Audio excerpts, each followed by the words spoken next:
எப்ப பார்த்தாலும் எப்படி ஒருத்தங்க வேலை பார்த்துட்டு இருக்காங்கன்னு எனக்கு ஒரு பயங்கரமான கியூரியாசிட்டி. 35 இயர்ஸா வந்து இங்க நின்று அவங்க அயன் பண்ணிட்டு இருக்காங்க. நான் பிறந்ததே எனக்கு தெரியாது. ஒரு பையன் வர இறந்துட்டான். யமகா பைக் ஓட்டிட்டு போகும்போது ஒய்எம் சாண்டா எங்க கண்ணியத்திற்கே அவனுக்கு ஆக்சிடென்ட் ஆயிடுச்சு. அதுதான் கண்ணுதான் யாரு உலகத்திலே இருக்குது அப்படின்ட்டாங்க என்கிட்ட. இதுல இருந்தோம், தமிழ் தான். இப்போ கிறிஸ்டில சேர்ந்துட்டோம். எதுல சேர்ந்துட்டீங்க? கிறிஸ்டில சேர்ந்துட்டோம். தியேட்டருக்கே போனது இல்லையா? இன்னும் நமக்கு சொந்த வீடு ஒன்று வேண்டாம். இந்த வீடியோல இருந்து வர்ற பணம் எல்லாமே வந்து உங்களுக்கு தரப்படும்.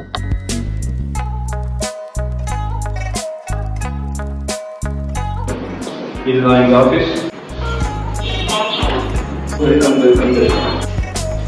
ஓகே, இதுதான் ஸ்டுடியோ. நான் மதன் கௌரி அண்ட் என் கூட இருக்கிறது வந்து மிஸ்டர் சரஸ்வதி மனோகர். இவங்க வந்து ஆழ்வார்பேட்டில் என் ஆஃபீஸ் கிட்ட வந்து நான் இங்கே வந்து ஒரு 1 month ஆயிருக்கும். ஒரு மாசமா வந்து ஒரு நாள் கூட மிஸ் ஆகாம கரெக்டா அயன் பண்ணிக்கிட்டே இருந்தாங்க. முன்னாடி வந்து ஒரு அயன் வண்டி வச்சிருக்காங்க. ஸோ அக்கா வந்து எப்போ பார்த்தாலும் எப்படி ஒருத்தங்க வேலை பார்த்துட்டு இருக்காங்கன்னு எனக்கு ஒரு பயங்கரமான கியூரியாசிட்டி. ஏன்னா வந்து நான் வந்து ஒரு நாளுக்கு ஒரு வீடியோ போடுறத கன்சிஸ்டன்சி நிறைய பேர் சொல்லுவீங்க. அக்கா வந்து எப்போ வந்தாலும் வந்து ஒரு 8 மணி நேரம் வேலை பார்ப்பீங்களா அக்கா? ஒரு நாள் 8 மணி நேரம் சாலிடா அங்க நின்னுகிட்டே இருப்பாங்க, அயன் பண்ணிக்கிட்டே இருப்பாங்க. எத்தனை வருஷமா இருக்காங்கன்னு கேட்டப்போ 35 வருஷம். நாங்க மைண்ட் ப்ளோன். 35 இயர்ஸா வந்து இங்க நின்று அவங்க அயன் பண்ணிட்டு இருக்காங்க. அவங்க கிட்ட வந்து ஒரு பாட்காஸ்ட் பண்ணணும்னு நான் நினைச்சேன். அண்ட் நான் யாருன்னு நான் சொல்லிடுறேன்க்கா. நீங்க வந்து இந்த மாதிரி யூடியூப் பாப்பீங்களா? நான் என்கிட்ட செல்லல சொல்லிட்டேன் அவர்கிட்ட. ஆமா, ஓகே. இதுதான் வந்து என்னோட யூடியூப் சேனல். இந்த மாதிரி நான் வந்து பசங்க பாக்குறாங்கல்ல, மருமக எல்லாமே பாப்பாங்க. ஆமா, நான் வந்து இந்த மாதிரி வீடியோ போடுவேன். ஓகேவா? நீங்க வந்து நாளைக்கு இப்படி வருவீங்க, இந்த சேனல்ல வருவீங்க. ஆமா, இத வந்து ஒரு 68 லட்சம் பேர் பாக்குறாங்க நம்ம சேனலை. சப்ஸ்கிரைப் பண்ணவங்க 68 லட்சம் பேர் இருக்காங்க. இப்போ அவங்க கிட்ட வந்து உங்களோட கதையை போய் நான் சேர்க்கணும்னு நினைக்கிறேன். ஃபர்ஸ்ட் வந்துக்கா, நீங்க எந்த வருஷம் பிறந்தீங்க? நான் பிறந்ததே எனக்கு தெரியாது. பிறந்தது தெரியாதுன்னா?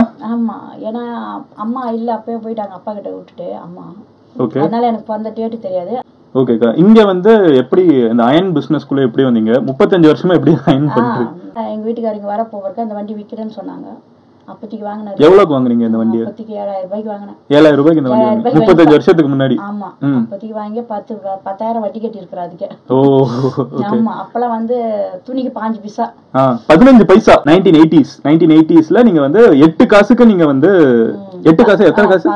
சின்ன துணிக்கு 5 பைசா, 15 பைசா. பெரிய துணி 30 பைசா கொடுப்பாங்க இந்த தெருவுல. அந்த ரேட்ல இருந்து தான் படிப்படியா ஏத்தனேன். இப்போ வந்து எவ்வளவு வாங்குறீங்க? இப்போ வந்து ஒரு துணிக்கு உள்ள இருக்கிறவங்க வரைக்கும் 7 ரூபாய் தான் கொடுக்குறாங்க. 7 ரூபாய்? ஆமா, வெளிய இருக்கும் தான் 10 ரூபாய் கொடுப்பாங்க துணி. பையன் வெளியில போய் எடுத்துட்டு வருவான். அக்கா, இந்த ஏரியால நிறைய பணக்காரங்க இருக்காங்கக்கா. இருக்கிறாங்க தான், அதனால அவங்க ரேட்டு ஜாஸ்தியா கொடுக்க மாட்டாங்க இங்க. சரி. இப்போ வந்தா ஒரு 700 ரூபாய் 800 ரூபாய் அவ்வளவுதான் நாங்க சம்பாதிக்கிறது. இப்போ 2 பேரும் அயன் பண்றோம். இப்போ பையனுக்கு கல்யாணம் பண்ண வீடு பத்தல, ஒரு பையன் வர இறந்துட்டான். ஆமா, அந்த ஒரு பையனோட போட்டோ வேற நீங்க வண்டியில மாட்டி வச்சிருக்கீங்களா? என்ன ஆச்சு அவங்களுக்கு? யமகா பைக் ஓட்டிட்டு போகும்போது ஒய்எம் சாண்டா எங்க கண்ணியத்திற்கே அவனுக்கு ஆக்சிடென்ட் ஆயிடுச்சு. அந்த அம்பேஸ்டர் கார் வரும்ல, அதுல ஃபாஸ்டா ஓட்டின்னு போயிருக்கிறான். ஓட்டின்னு போய் இப்படி வந்து உள்ளுக்குள்ளேயே அப்படி ஜாம் ஆயிடுச்சு. ஆனா அங்க ரத்தம் எல்லாம் எதுவுமே இல்லை. இதால சோழிநல்லூர் இட்டுன்னு போயிட்டு தானம் கொடுக்குறேன்னு இட்டுன்னு போனாங்க. அப்ப இங்க எல்லாருமே ஃபெயிலியர் ஆயிட்டுக்குது. தானம் கொடுத்தங்களா? உடல் உறுப்புகளை கொடுக்கணும் தான். கண்ணு தான் யாரு உலகத்திலே இருக்குது அப்படின்ட்டாங்க என்கிட்ட. நான் எல்லாமே கொடுக்கணும்னு ஆசைப்பட்டேன். எல்லாமே. அக்கா, நீங்க எவ்வளவு பெரிய விஷயத்தை பண்ணிருக்கீங்கன்னு தெரியுமா? வெரி ப்ரௌட் ஆஃப் யூக்கா. ஓகே, பட் அது எந்த வருஷம் இது நடந்துச்சு? அப்ப அவன் இறந்து 13 வருஷம் ஆகுது. 13 வருஷம். நான் எப்போ ஆபீஸை விட்டு வெளியே போனாலும் no matter how late it is, அவங்க அங்க நின்னுட்டு இருப்பாங்க. 10 மணி வரைக்கும் இருப்பேன் நான். எப்போ பார்த்தாலும் இருப்பாங்க. 10 மணி தான் டைம். 10 மணிக்கு மேல நான் எடுத்து வச்சுட்டு போயிடுவேன். ஓகே, ஆனா 10 மணி வரைக்கும், 12 மணிக்கு வந்தீங்கன்னா 10 மணி வரைக்கும் நீங்க நிப்பீங்க. ஆமா, நிப்பேன். உங்களுக்கு அந்த வெயில்லாம் அவ்வளவு தெரியல, பழகிடுச்சு. இந்த 35 வருஷமா ஒரு வேலை பண்றதுன்னு இருக்குல்ல, இத வந்து இன்னைக்கு இருக்கிற பசங்களுக்கு வந்து என்ன சொல்லுவாங்கன்னா ஐட்ரேஷன் பாங்க. ஒரு கம்பெனில வந்து ஐட்ரேஷன் ரேட்டுங்கிறது அதிகமா இருக்கும். அது என்னன்னா, நிறைய பேர் வந்து வந்துட்டு கிளம்பிட்டே இருப்பாங்க. ஒரு இடத்துல வந்து பிக்சடா வேலை செய்ய மாட்டாங்க. நீங்க ஒரு இடத்துல ஆனா ஒரு வேலையை வந்து இத்தனை வருஷத்துக்கு பண்ணிருக்கீங்க. அது என்ன சீக்ரெட்? நான் எங்க வீட்டுக்காரர் விற்கணும் ரொம்ப ஆசைப்பட்டார். நான் தான் வேண்டாம்னு சொல்லி தான் அது பண்ணேன். ஏன்னா உங்களுக்கு அந்த சுய தொழில் ஒண்ணு இருக்கணும், நம்ம கையில இருக்கணும். இது வந்து நான் கொஞ்ச நாளைக்கு முன்ன பசங்களாம் பிறந்துக்கிட்டு தான் கத்துக்கினேன் அந்த வேலை. எனக்கு வாஷிங் பண்ண தான் தெரியும். துணிலாம் வாஷிங் பண்ணுவேன். ஓகே, நம்ம யார்கிட்டமே ஒரு 10 ரூபா கையாண்டு வர தேவையில்லை. எப்போ வந்தாலும் ஒரு 10 ரூபா நம்ம சம்பாரிச்சிட்டு போகலாம். அதுதான் இப்போ. ஆனா வருமானம் இப்போ கம்மி எனக்கு. இல்லை, அவனுக்கு இப்போ வந்து நாங்க இதுல இருந்தோம், தமிழ் தான். இப்போ கிறிஸ்டில சேர்ந்துட்டோம். எதுல சேர்ந்துட்டீங்க? கிறிஸ்டியன்ல சேர்ந்துட்டோம். கிறிஸ்டியன்ல சேர்ந்துட்டீங்களா? முதல்ல என்ன சொன்னீங்க? நான் தமிழ் இந்தி தான். நாங்க சாமிலாம் கும்பிடுவோம், எல்லாமே எல்லா சாமியும் கும்பிடுவேன் நான். நீங்க கிறிஸ்டியன்ல சேர்ந்தாலும் நீங்க தமிழ் தான் இல்ல இருந்தாலும் இப்ப நான் கிறிஸ்டியன்ல சேர்ந்துட்டேன், பையெல்லாம் சேர்ந்துட்டாங்கல்ல, அந்த இதுல நாங்க போயிட்டேன். இப்ப நானு அதனால எனக்கு நீங்க தமிழ் தானே பேசிட்டு இருக்கீங்க, அதனால என்ன தமிழ் சொல்றேன் நானு. இப்ப நான் சொல்லிடுறேன், அதனால அவர்கிட்ட சொல்லிதான் அனுப்பினேன் நானு. என்னன்னு இது மாதிரி கிறிஸ்டியன்ல சேர்ந்திருக்கிறேன். அதையே அவர்கிட்ட எல்லாம் சொல்றீங்க. இப்ப அதனால என்ன கிறிஸ்டியன்ல சேர்ந்ததுனால என்ன பிரச்சனைன்னு சொல்லுங்க. எனக்கு ஒன்னும் பிரச்சனை இல்ல. இப்ப நல்லா யாராவது பிரச்சனை இருக்காங்களா? பிரச்சனை இல்ல, ரொம்ப நல்லதா நடக்குது எனக்கு. அதனாலதான் நீங்க எதுலனாலும் சேரலாம். நீங்க முஸ்லிமா சேரலாம், கிறிஸ்டியனா சேரலாம், இந்துவா இருக்கலாம். அதனால தமிழ்னு சொன்னீங்களா?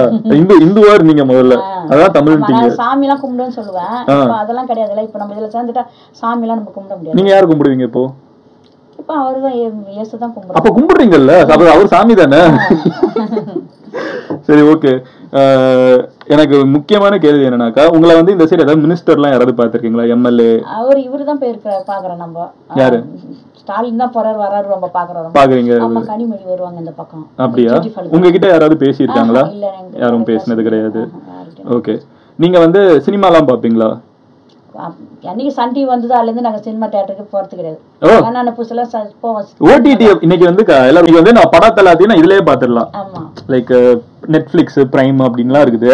இப்ப தியேட்டர்லாம் என்ன சொன்னாங்கன்னா, இது வந்ததுக்கு அப்புறம் தான் யாரும் தியேட்டருக்கே வருது. நீங்க சன் டிவி வந்ததுக்கு அப்புறமே தியேட்டருக்கு. ஆமா, சன் டிவி அன்னைக்கு போட்டாங்களா, அதுல இருந்து பையன் பெரிய பையன் படம் எல்லாம் வாங்கி போடுவான். அப்போ பெரிய பையன் இருக்கும்போது படம் தந்து போடுவோம், அதை பாத்துட்டு இருப்போம். அதனால தியேட்டருக்கு போறது தியேட்டருக்கு இது வரைக்கும் தியேட்டருக்கு போனது தியேட்டருக்கே போனது இல்லையா? கிரிக்கெட் பாப்பீங்களா? கிரிக்கெட் கூட பையன் பசங்க தான் பாப்பாங்க, நான் பார்க்க மாட்டேன். நீங்க என்னதான் உங்களோட என்டர்டெயின்மெண்ட்னா என்ன? எனக்கு என்ன எல்லாம் நல்லா இருக்கணும் குடும்பத்துல. அது இல்ல, உங்களோட பொழுதுபோக்கு என்ன? எனக்கு பொழுதுபோக்கு இந்த வேலை தான், வேற என்ன? வேலை என்ன? பசங்க இருக்குது, வேற பசங்க இருக்குது. உங்களோட வாழ்க்கை லட்சியம் என்னக்கா? என்ன நினைச்சுக்கிட்டு சொல்றது, இதுமேல் நம்மளுக்கு என்ன இருக்குது நினைச்சது. பட் ஏதாவது யோசிச்சிருப்பீங்கல்ல. இப்போ உங்களுக்கு வந்து தோராயமா ஒரு 20 வயசு இருக்குமா? யாருக்கு? உங்களுக்கு தான். 20 வயசா? 56 வயசுன்னு சொல்றேன். 56 வயசா? என்ன உண்மையிலே சொல்றீங்களா? நிஜமாதான் 56. பேரன் பத்தி எடுத்தாச்சு. அப்புறம் எப்படி? அப்படியே இருக்கீங்கக்கா? சரி, ஓகே. சீரியஸ் நோட்ல ஓகே. உங்களுக்கு வந்து 56 வயசு ஆச்சு, கரெக்டா? 56 வருஷம் இந்த உலகத்தை, 50 வருஷம் நீங்க சாரிடா இந்த உலகத்தை பார்த்திருக்கீங்க. பல விஷயங்கள், துக்கங்கள், சந்தோஷங்கள் எல்லாத்தையுமே கடந்து வந்திருப்பீங்க. உங்களுக்கு வந்து இன்னும் நம்மளுக்கு ஒரு வாழ்நாள் இருக்குது, இன்னும் கடந்து செல்றதுக்கு சில வருடங்கள் இருக்குது. ஸோ அப்படி இருக்கிறப்போ உங்களோட வாழ்க்கையில இதெல்லாம் இருந்தா நல்லா இருக்குமே அப்படின்னு ஏதாவது ஆசைப்படுறது இருக்கா? நம்மளுக்கு சொந்த வீடு ஒண்ணு வேண்டாம், வேணா பசங்க பேர பிள்ளையோட நல்லா சந்தோஷமா இருக்கணும், அவ்வளவுதான். எனக்கு வேற எந்த ஆசையும் எனக்கு கிடையாது. இப்போ சொந்த வீடு உங்களுக்கு எங்க வேணும்? ஆண்டவர் கொடுக்கணும். ஆண்டவர் எங்க, எந்த ஏரியால கொடுக்கணும்? ஆண்டவர் எந்த ஏரியால உங்களுக்கு கொடுக்கணும்? அவர் எந்த இடத்துல கொடுக்கறாரோ அவர்தான். ஆனா உங்களுக்கு ஆசை வந்து ஒரு சொந்த வீடு வேணும் நம்மளுக்கு. ஆமா, அந்த ஏரியாலே, நம்ம இருக்கிற ஏரியாலே ஒரு வீடு இருந்தா கூட பரவாயில்ல, இல்ல வேற எங்கனா கூட கிடைக்குமா? சரி, எனக்கு ஒரு முக்கியமான கேள்வி இருக்குது. எப்படி எப்பவுமே சிரிச்சுக்கிட்டே இருக்கீங்க? எவ்வளவு டென்ஷன்? ஏன்னா உங்களை நான் லிட்டரலா இப்ப உங்களை கூப்பிடுறப்போ பையன் இறந்து டென்ஷன் எவ்வளவு அனுபவிச்சிட்டேன் குடும்பத்துல எல்லாம். இப்ப பொண்ணாலும் ரொம்ப கஷ்டம் எல்லாமே. இருந்தாலும் அந்த சிரிப்பு என்னை விட்டு போவாது. எல்லாமே அதை தான் கேட்பாங்க, நீ ரொம்ப சிரிச்சுட்டே இருக்கிற எந்த நேரம். ரொம்ப சிரிச்சிட்டு இல்ல, சந்தோஷமா இருக்குது. நீங்க பாக்குறத பார்த்தா எனக்குமே வந்து ஒரு பாசிட்டிவா இருக்குது. அந்த பாசிட்டிவிட்டி நீங்க அப்படிதான் கேட்பாங்க. என்ன ரொம்ப எந்த ஏன்னா கஸ்டமர் வீட்டுக்கு போனா கூட நீ சிரிச்சுட்டே பேசுறியா, கோபமா பேச மாட்டியா அப்படி கேட்பாங்க. அது மாதிரி போனா அங்க ஜட்டி பாடி எல்லாமே துவைக்க சொல்லுவாங்க, அதெல்லாம் அயன் பண்ணி கொடுக்கணும். அதெல்லாம் இங்க நம்ம இங்கெல்லாம் அதெல்லாம் வராது. ஆனா வந்து எனக்கு தெரிஞ்சு என்ன தோணும்னா, சம்டைம்ஸ் வந்து இது ஒரு தனி மனிதனோட ஆடைகள், கரெக்டா? ஒரு சட்டி பண்ணிடலாம், அதெல்லாம் வந்து அவங்களே துவைச்சு அவங்களே அயன் பண்ணிக்கிறது சரியா இருக்கும் அப்படின்னு எனக்கு தோணும். பங்களா பணக்காரங்களா அதெல்லாம் நம்ம கிட்ட தானே கொடுக்குறாங்க. ஆனா அவங்க அப்படி பண்ணா நல்லா இருக்கும்னு நீங்க நினைக்கிறீங்களா? அவங்களே துவைச்சுக்கிட்டு அவங்களோட அவங்களே வச்சுக்கணும். அவங்க கேட்டு அவங்க தப்பா நினைச்சுக்க போறாங்க. தப்பா நினைக்கிறதுக்கு என்னக்கா இருக்குது? இது ஒரு ரெக்வெஸ்ட் தானே. அவங்க குடுக்கறப்ப நீங்க வந்து தப்பா நினைக்க கூடாதுன்னு செஞ்சு கொடுத்துறீங்க. அப்போ வந்து உங்க கணவர் அதான் பண்ணிருக்காரு. ஆனா வந்து இது இல்ல பெட்டரா இருக்கும்னா உங்களுக்கு இது ஒரு சின்ன ரிமைண்டர் தானே அவங்களுக்கு வந்து ஒரு பெரிய பணக்காரங்க அவங்க நம்ம கிட்ட குடுக்குறாங்க, நம்ம ஒன்னும் சொல்ல முடியாது. ஓகே. ஏன்னா அவங்க நம்ம எது கேட்க முடியாது, ஏன்னா அவங்க பணம் கொடுக்குறாங்க, நம்ம செய்யறோம், அதனால நம்ம அவங்களுக்கு கேட்க முடியாது, நம்மளும் சொல்ல முடியாது. இதெல்லாம் தப்பாயிடுமா அவங்களுக்கு? இது நாங்க காசு கொடுக்குறோம், அவங்க எப்படி அதுமாதிரி சொல்லலான்ட்டு அவங்க நினைக்க மாட்டாங்க சார். நம்ம சொல்லக்கூடாது. ஒரு முக்கியமான கொஸ்டின்கா, உங்களை பொறுத்த அளவுக்கு பணக்காரங்கன்னா எவ்வளவு பணம் இருந்தா பணக்காரங்க? ஏன்னா வந்து பணக்காரங்கிறது வந்து ஒரு சப்ஜெக்டிவான விஷயம். அவங்க கார் வச்சிருக்காங்க, ஒரு வீடு வச்சிருக்காங்க, அவங்க பணக்காரங்க தானே சார் இந்த காலத்துல. ஓகே, கார் வீடு இருந்தாலும் அவங்க பணக்காரங்க தானே. நீங்க நம்பர்ல விட இப்படி சொல்லிடுறீங்க, ஒரு சொந்த வீடு ஒரு சொந்த கார் இருந்தா அவங்க பணக்காரங்கன்ற அவங்க பணக்காராயிடுறாங்க. ஓகே. இப்ப நம்ம எதுவுமே இல்லைன்னா இப்படி தானே இருக்கிறோம். அதுதான். உங்களோட பேர குழந்தைங்க இருக்காங்கல்ல, எத்தனை பேர் இருக்காங்க? அதான் சின்னவனுக்கு ஒரு பையன் ஒரு பொண்ணு. அவங்க என்ன ஆகணும்னு நினைக்கிறாங்க? அவங்க என்ன நல்லா நல்ல ஒரு டாக்டர் ஆகணும் அப்படி இப்படிதான் பேசுறாங்க. ஏதோ ஒண்ணு பேசிட்டு தான் இருக்காங்க. ஒரு நல்லா படிக்கணும், ஒரு வைக்கலாம். நீங்க அவங்க டாக்டர் அவருக்கு ஏதாவது சேர்த்து வச்சு கொடுக்கணும்னு யோசிச்சிருக்கீங்களா? யோசிச்சுட்டு இருக்கிறோம். நம்ம கிட்ட இப்ப கிடையாது வருமானம், என்ன பண்ண முடியும்? இப்போ ஏதோ அவங்களுக்கு செய்யணும் ஆசை இருக்குதான் நம்மளுக்கு. இப்போ செய்ய நிலைமை இல்லை. இப்போ ஸ்கூல் ஃபீஸ் கட்டுறதுக்கே எனக்கு ரொம்ப கஷ்டம். இப்போ எவ்வளோக்கா ஃபீஸ் வருது? பசங்களுக்கு இப்போ 70,000 ஆயிடுச்சு 2 பேருக்கும் கட்டுறதுக்கு. வருஷத்துக்கா? வருஷத்துக்கு கட்டுறது. ஸோ இந்த இதுல இருந்து வர்ற இந்த வீடியோல இருந்து வர்ற பணம் எல்லாமே வந்து உங்களுக்கு தரப்படும். ஓகேவா? இந்த வீடியோல இருந்து வந்த ரெவென்யூ வந்து எவ்வளவு நேரம் பாக்குறாங்களோ, எவ்வளவு பேர் ஷேர் பண்றாங்களோ, எவ்வளவு வியூஸ் வருதோ அதுக்கேற்ற மாதிரி எனக்கு ஒன்று வரும். அது எல்லாமே நான் உங்களுக்கு பாஸ் பண்ணிடுறேன். ஓகேவா? அது போக உங்களுக்கு வந்து உங்களோட பேர குழந்தைங்களுக்கு எப்போனாலும் நீங்க வந்து ஒரு படிப்புக்கு ஒரு செலவு, அவங்களோட கல்விக்கு ஒரு செலவுனா அது உங்களால முடியாத பட்சத்தில் எப்போனாலும் நீங்க என்கிட்ட கேளுங்க, நான் உடனே கொடுத்துருவேன். Okay, done. கூல். நீங்க வேற ஏதாவது என்கிட்ட சொல்லணும்னு நினைக்கிறீங்களா, இல்ல கேட்கணும்னு நினைக்கிறீங்களா? உங்களுக்கு வந்து இப்ப மறுபடியும் போய் எப்படி அயனை முடிக்கிறதுன்னு தானே மைண்ட்ல ஓடிட்டு இருக்குது. உங்களுக்கு போய் திருப்பி அயன் எப்படி முடிக்கிறதுன்னு தானே ஓடிட்டு இருக்கோம். சரி, ஓகே. நீங்க போய் வந்து தேங்க்யூ சோ மச் கா ஃபார் கம்மிங் அண்ட் எங்களோட உங்களோட பொன்னான நேரத்தை ஸ்பெண்ட் பண்ணதில் ரொம்ப நன்றி. ஓகேவா? ஓகேக்கா, பை. தேங்க்யூ. அவங்க கிட்ட தேங்க்யூ சொல்லிடுங்க, அவங்க தான் உங்களை இவ்வளவு நேரம் பார்த்திருக்காங்க. தேங்க்யூப்பா.